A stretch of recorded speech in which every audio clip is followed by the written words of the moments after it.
Hello guys, in this video I'm going to show you how to search for jobs on the Indeed jobs application.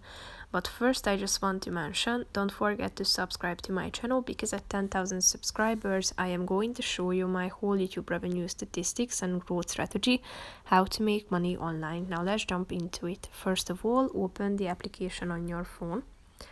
After that, you should go to your home page and click on this box at the top of the screen, job title, keywords or company, and then you should type in the name of the position that you are looking for or any kinds of keywords that will help you to search for a position that you are looking for. Then you can also type in your location and click on the Find Jobs button at the bottom of the screen. And as you scroll down, you will be able to browse among the available options and results.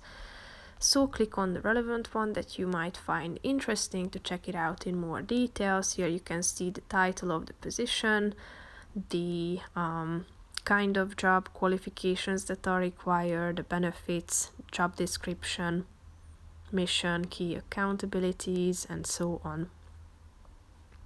Here you can find the hiring insights and basically every other information can be found. So that's pretty much it for this video, guys. See you in the next one. Bye bye.